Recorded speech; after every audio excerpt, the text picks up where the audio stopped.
Salut les amis, j'espère que vous allez bien. Aujourd'hui, on se retrouve autour de la graveuse laser Ortur Lasermaster 2 Pro. Cette vidéo fait donc suite à celle de la semaine dernière dans laquelle j'utilisais pour la première fois cette machine. Et aujourd'hui, on va voir ensemble comment peaufiner un peu les réglages, notamment spécifiquement autour de la gravure. Alors pour ce faire, j'ai décidé d'utiliser un support de type papier. On va utiliser des enveloppes. Comme ça, je vais vous montrer comment importer une image pour ensuite la graver. On va aussi donc pouvoir justement utiliser différents réglages pour voir les différents résultats que l'on peut obtenir. Le papier étant un matériau très fin, je trouvais ça pertinent d'utiliser ce matériau pour les tests de réglage. On va donc se retrouver sans plus attendre sur l'ordinateur. C'est parti.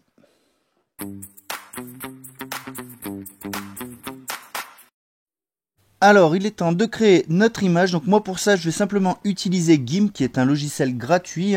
Donc pour ça, moi, ce que j'aime faire, c'est utiliser les dimensions du support sur lequel je vais graver. Donc là, je rentre les dimensions de mon enveloppe. Donc j'ai bien fait attention à mettre les valeurs en millimètres. Vous voyez, dans le petit encadré. On valide. Et voilà, on a ici notre enveloppe. Maintenant, on va pouvoir aller chercher l'image que l'on a précédemment téléchargée sur Internet. Donc bien sûr, ce sont des images que vous n'avez pas le droit d'utiliser pour la vente quand elles ne sont pas libres de droit ou quand elles représentent comme ici un personnage. Du coup, on va la placer sur notre enveloppe et là maintenant, on va cliquer droit sur le calque correspondant à l'image pour la redimensionner aux dimensions souhaitées. Donc encore une fois, on s'assure d'être en millimètres. Et là, bon, je fais une petite erreur. Je mets 220 au niveau de la hauteur alors qu'il faudrait que je le mette en largeur. Donc c'est pas grave. On va rectifier ça. Donc là, comme vous pouvez le voir, ça fait un peu gros. Donc voilà, on retourne dans échelle et on rectifie le tir. Donc là, rien de bien dramatique. Et on arrivera à la dimension souhaitée pour que ça rentre sur notre enveloppe. Ceci étant fait, on peut la recadrer, la mettre en place correctement. Et ensuite, on va venir fusionner nos calques, donc pour faire une seule et même pièce, si vous voulez, un seul et même fichier, pour l'exporter. Donc on va l'exporter, vous mettez le titre évidemment du fichier pour le retrouver facilement. Et voilà qui est terminé pour la création du fichier. Notre image étant prête, on va pouvoir tout de suite la transférer sur le logiciel fourni avec la machine, donc le logiciel GRBL. Donc on ouvre le logiciel et là on va aller récupérer simplement le fichier que l'on vient de créer sur GIMP. Donc on va dans le dossier qui le contient, donc moi il est juste là. Donc on l'ouvre et ça nous ouvre une fenêtre de pré-réglage. Donc ici on a la possibilité de régler la qualité du nombre de lignes par millimètre. Ça on y reviendra un peu plus tard. Et bien sûr ce qui nous intéresse là, ça va être de régler les contrastes, la luminosité pour avoir vraiment une image qui soit le plus nette possible pour la gravure. Donc voilà, une fois que vous avez les résultats souhaités, ça vous tâtez un petit peu, vous regardez par vous-même, il n'y a rien de compliqué. Le tout est d'avoir une image qui soit suffisamment contrastée et claire. Donc voilà, ici on a le nombre de lignes par millimètre, donc ça comme je vous le disais, on reviendra dessus juste après. Pour l'instant, il est temps de passer au réglage de la machine. Du coup, comme vous pouvez le voir ici, j'ai rentré les dimensions de mon enveloppe. Donc voilà, maintenant on va pouvoir s'occuper des réglages. Pour ça, on va aller dans le petit livre qui se trouve juste là et on va avoir des réglages par défaut. Alors j'ai sélectionné le mode miroir qui nous fixe un laser à 28% et une vitesse de 100 mm par minute en une passe. Donc voilà, c'est le réglage qui m'a semblé le plus juste au niveau de ce papier. Il y a bien un réglage pour le papier, mais c'était pas terrible comme résultat, ça ne marquait pas assez.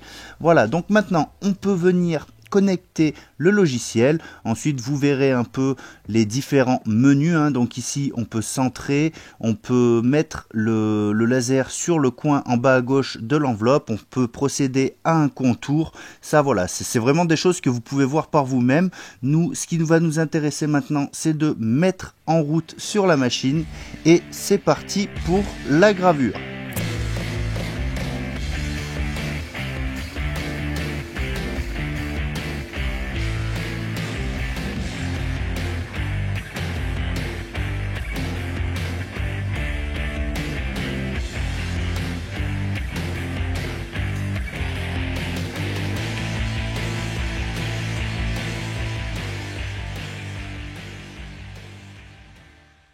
Alors avant de vous montrer les résultats que j'ai pu obtenir grâce aux différents réglages, donc là vous avez vu un passage mais j'ai procédé à plusieurs essais, on va voir ça tout de suite après.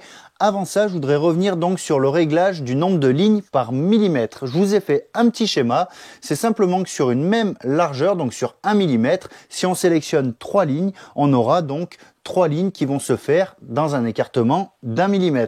Si on veut foncer un peu le trait, si on veut avoir moins de mâchure, on va augmenter cette valeur. Donc là, en l'occurrence, prenons l'exemple de 6 lignes par millimètre, c'est-à-dire que sur cette même largeur, j'aurai plus de lignes, donc plus de passages de laser. Du coup, au niveau des résultats, j'ai commencé directement avec un réglage qui est normalement prévu pour les surfaces de type miroir. Donc on a un laser à 28% et je l'ai réglé pour avoir 6 lignes par millimètre. Donc ça donne ça.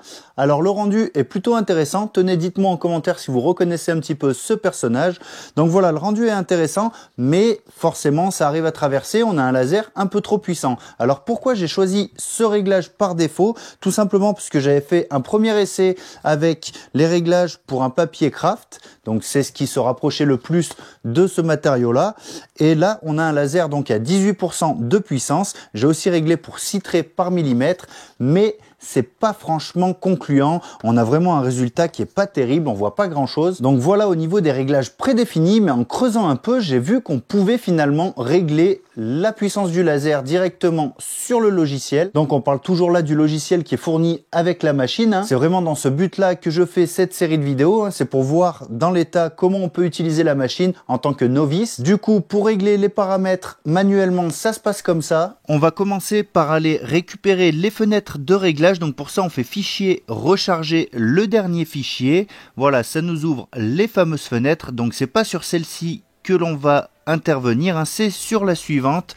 Et ici, donc comme vous pouvez le voir, on peut régler la vitesse de travail. Donc moi par défaut je la laisse à 1000 tours par minute, et c'est juste ici qu'on va pouvoir régler les pourcentages de laser. Avant j'essayais de le faire par là, à essayer de régler le pourcentage ici, mais en fait non, c'est vraiment dans cette fenêtre là que l'on va pouvoir interagir avec ce réglage.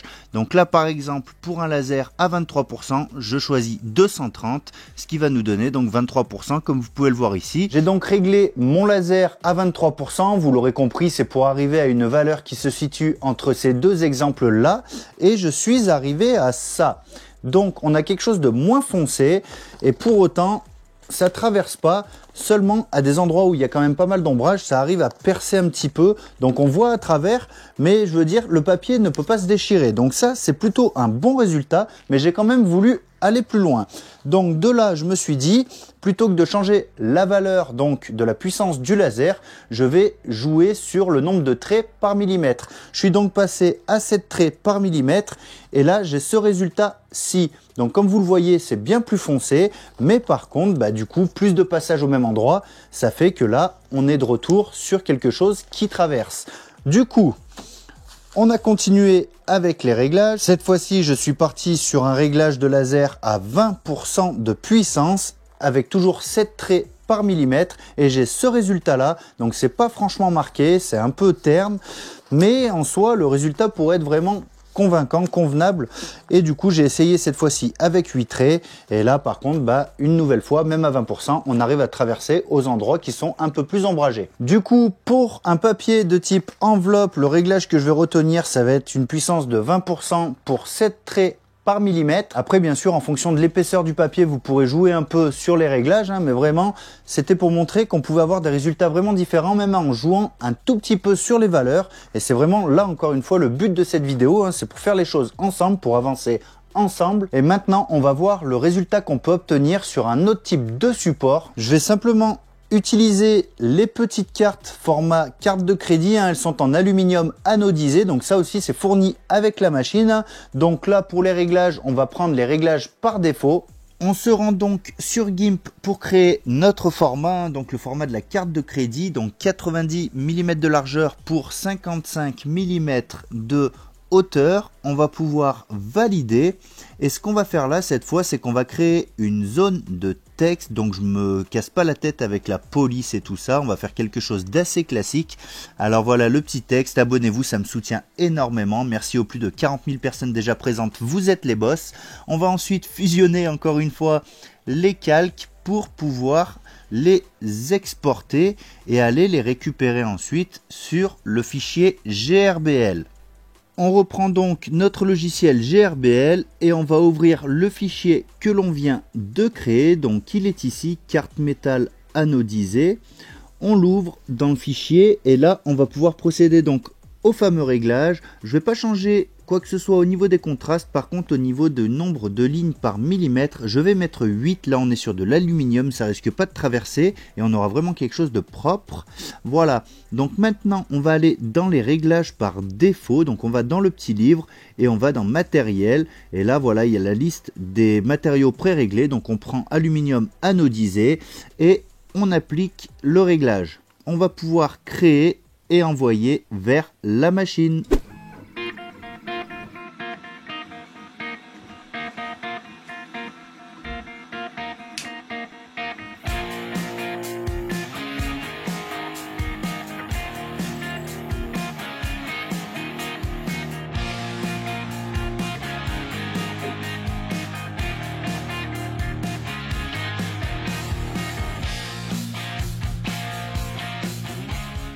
Voilà un peu ce que ça donne, donc franchement ça fait un résultat super propre, c'est vraiment génial, ça donne vraiment envie de se faire des petites cartes de visite un peu spéciales. Je pense que je vais regarder sur internet mais ça doit pouvoir s'acheter tout seul ce type de format de carte là. Bref, on va en avoir fini avec cette vidéo, elle était je pense assez courte mais je voulais vraiment faire les choses par étapes. Donc là on était sur la gravure, je pense que prochainement il y aura des vidéos sur la découpe. S'il y a des choses que vous voulez savoir, que vous voulez voir à l'œuvre avec cette machine, n'hésitez pas à me le dire en commentaire, hein, ça pourra faire l'objet d'une suite de vidéos dans cette série. Je vous le redis, si ce type de machine vous intéresse, je vous mets un lien dans la description de la vidéo, il y a un petit code promo. Pour ma part, je vous donne rendez-vous la semaine prochaine dans une nouvelle vidéo. On va partir du côté de l'aménagement du camion. Pensez à mettre un petit pouce bleu et à vous abonner si ce n'est pas déjà fait. Je vous souhaite à toutes et à tous une très bonne semaine. À la semaine prochaine. Ciao!